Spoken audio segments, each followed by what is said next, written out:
मुझे दुख होता है आपको यहां देखकर, दुख हमें झारखंड के लोगों को भी देखकर होता है, लेकिन आपके लिए वो दुख थोड़ा ज्यादा इसलिए होता है कि जैसा भी सही जमशेदपुर वालों को झारखंड मिला, सरायकेला वालों को झारखंड मिला, धनबाद वालों को झारखंड मिला, बोकारो वालों को झारखंड मिला, हजारीबाग गिरिडीह को झारखंड मिला, रामगढ़ को झारखंड मिला, रांची को झारखंड मिला, लेकिन झारखंड बनने का हकदार और झारखंड में शामिल होने का हकदार पुरुलिया, झारग्राम, बांकुड़ा के लोग भी रखते थे। आज बिल्कुल इस बात का अफसोस आपकी आंखों में भी झलक रहा है और हमें भी झलकता है। जो आंदोलन कोयलांचल में था, जो आंदोलन लोहांचल में था, कोयलांचल यानी हमारा जो कोलियरी कोयला का क्षेत्र है, धनबाद, बोकारो, गिरिडीह, हजारीबाग का हिस्सा, और लोहांचल यानी जमशेदपुर का क्षेत्र, वही आंदोलन आपके जंगल महल में भी था। जो त्याग कोयलांचल वालों ने किया था, जो त्याग लोहांचल वालों ने किया था, वही त्याग जंगल महल वालों ने भी किया था। लेकिन आज कोयलांचल वालों को, लोहांचल वालों को कहने के लिए झारखंड मिला, हालांकि अधिकार वहां भी उनको नहीं है। आज भी वहां उनको मजदूरी के लिए तरसना पड़ता है।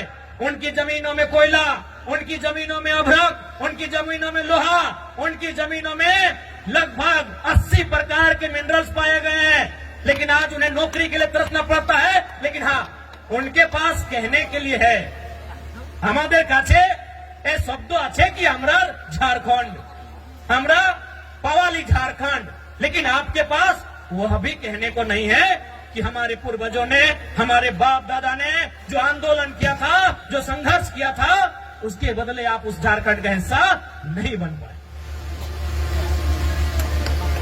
तो कहीं ना कहीं इसमें भी साजिश है, साजिश है, बहुत बड़ी साजिश है।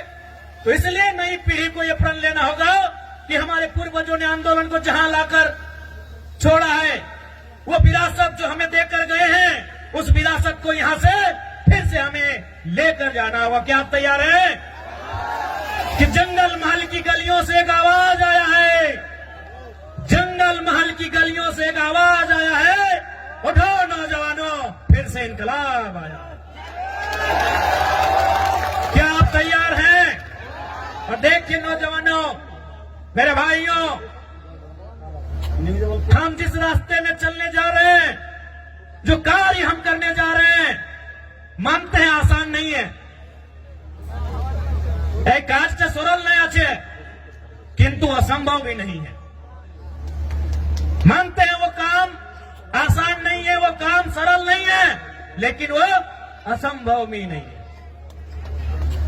आज हमारे समाज का जो मांग है शेड्यूल ट्राइब इंक्लूजन का, आज ये लड़ाई भी, आज ये मांग भी परसों नहीं दशकों पुरानी है।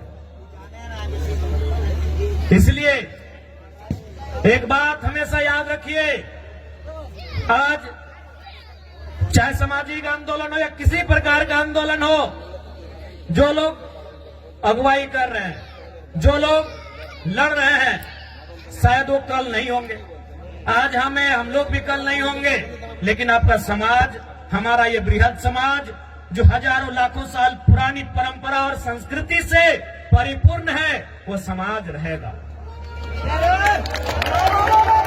इसलिए आपको उस बागडोर को, उस विरासत को अपने हाथों में लेकर आगे बढ़ना है। मैं आप सभी से कहना चाहूंगा, आज जब भी आप किसी आंदोलन के लिए जाते हैं, जब आप संघर्ष का रास्ता चुनते हैं, आपको त्याग करना पड़ता है। बिना त्याग का आपको मंजिल नहीं मिलेगा। आज आपको त्याग करना होगा।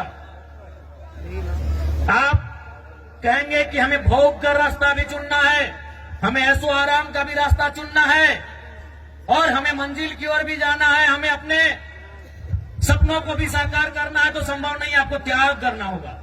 आज का समय त्याग का है, और जो नौजवान त्यागी बनकर इस रास्ते में आएंगे, तभी हमारा समाज उत्थान की ओर जाएगा। इसलिए इस पीढ़ी को तो त्यागी बनना होगा। हमारे जिले में एक वीर क्रांति दूत हुआ करते थे शहीद शक्तिनाथ महतो। वो अक्सर कहा करते थे कि एक पीढ़ी को जेल जाना होगा, दूसरी पीढ़ी को गोली खानी होगी, तभी तीसरी पीढ़ी राज करेगी। हमारी एक पीढ़ी जिसमें शहीद शक्तिनाथ महतो स्वयं, जिन्होंने ये नारा दिया था कि एक पीढ़ी को गोली खाना होगा, और शहीद शक्तिनाथ महतो ने खुद गोली खाई। उनके साथ निर्मल दादा ने गोली खाया। ऐसे अनगिनत, गिनती हम नहीं कर पाएंगे, इतने लोगों ने गोली खाया। अब का जो समय है कि एक पीढ़ी गोली खाएगी, दूसरी पीढ़ी जेल जाएगी, ये शायद जेल की स्थिति वाला समय है। और आपने देखा पुरुलिया के जिले में, काठसिला में हमारे 51 लोगों को जेल जाना भी पड़ा। लेकिन उन विषयों से, उन घटनाक्रम से आपको कतराना नहीं है, क्योंकि आपकी लड़ाई आपकी व्यक्तिगत नहीं है। आपकी लड़ाई केवल आपके लिए नहीं है, आपकी लड़ाई केवल आपके घर आंगन तक सीमित नहीं है। आपकी लड़ाई कई हजारों साल पहले जो सपना हमारे पूर्वजों ने देखा था, उस सपने को साकार करने की लड़ाई है। इसलिए आज आपको त्यागी बनना होगा, इसलिए आज आपको त्यागी बनना होगा। और एक बात याद रखिएगा,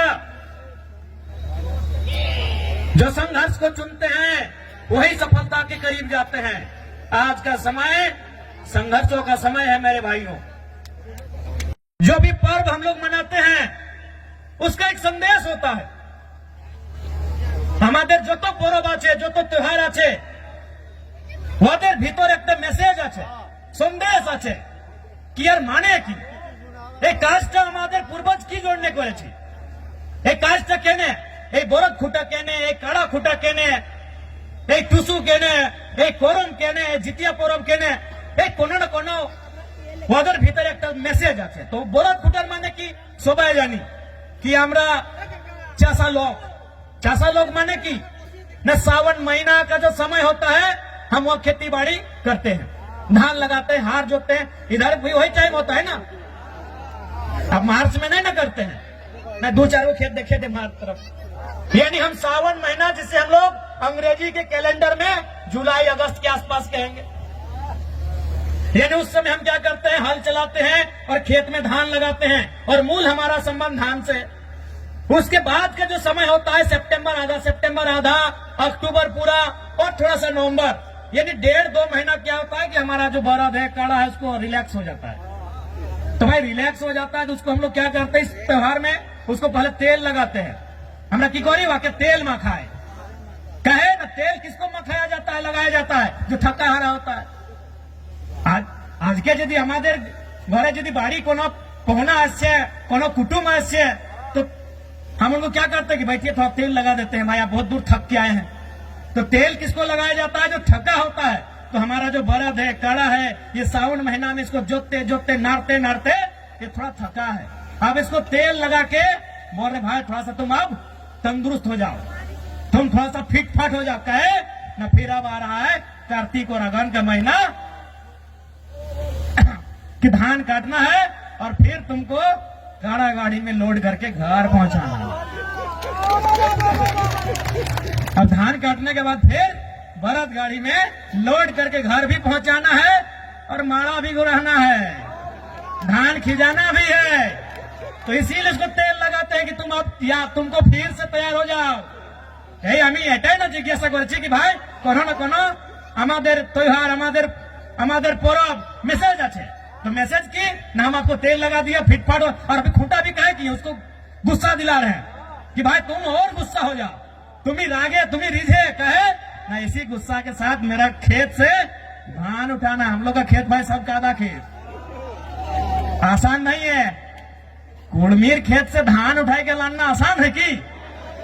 तो वही उसको गुस्सा दिलाते हैं, सूप से मंदिर बजा के ऐसे मैंने उसको हलकार के कि भाई हाँ तुम गुस्सा करो, हम चाहते हैं तुम गुस्सा करो, और उस गुस्सा के बदले जब हम धान खेत में तुमको मारेंगे फिर उठा के उसको बाहर लेके आना है। तो ये है हमारे बरद खुटा करने का हम पीछे हमारे पूर्वजों का मतलब कि पहले तेल लगा के तुमको तरोताजा करेंगे। क्या कि सावन महीना के बाद तुम कुछ काम नहीं किया है, तुम आराम से घर में बैठा है, और सावन महीना के बाद हरा हरा घास मिलता है, और जितना बढ़िया बढ़िया खाना खाने पर थोड़ा आदमी आलसी हो जाता है, तो इन लोग भी आलसी हो गया थोड़ा। तो इसीलिए अब फिर से आ गया है टाइम कार्तिक महीना का, अगहन महीना का। अब इन लोग को कि जंगल महल की गलियों से एक आवाज आया है, जंगल महल की गलियों से एक आवाज आया है, उठो नौजवानों, फिर से इनकलाब आया। क्या आप तैयार हैं? बैंक है, they have their vote banks because they are from NDA and India. कोई फर्क नहीं कैंडिडेट कौन होगा, who will be the candidate. आप इंडिया से हैं, इंडिया गठबंधन से हैं, ये लोग आपको वोट करेंगे। आप एनडीए से हैं, ये लोग आपको वोट करेंगे। I am an independent new Qamar party. हमारे झारखंड में भी क्या सेफ है, 81 में 56 इंडिया के पास, 24 एनडीए के पास, 56, 24, 80 हम अकेले हैं। यानी हमारे पास कोई वोट बैंक नहीं, हमारे पास कोई समीकरण नहीं। और हमने क्या कहा कि पार्टी बनती है, बिगड़ती है। कोई आज बीजेपी में है, कल को तृणमूल में चला जाएगा। समाज आपका चिरंजीवी है, आप समाज के साथ रहिए। किसी एमपी एमएलए में इतना ताकत आपने देखा था क्या? हमने स्पष्ट कहा कि आप हमारे राजनीतिक कार्यक्रम में आते हैं, अच्छी बात है। आप मेरी पार्टी के मीटिंग में आते, अच्छी बात है, लेकिन आप समाज की मीटिंग में पहले जाइए। हमने एकमात्र भी एमएलए जिसने कहा था, जबकि आप भी जानते हैं 2029 में पता नहीं हमारा क्या होगा, क्योंकि हम नया विधायक है, हमारे पास कोई समीकरण नहीं है। 2029 में हमारे समाज से होते तो हम भी बोलते पहले अपना देखते हैं भाई, लेकिन हम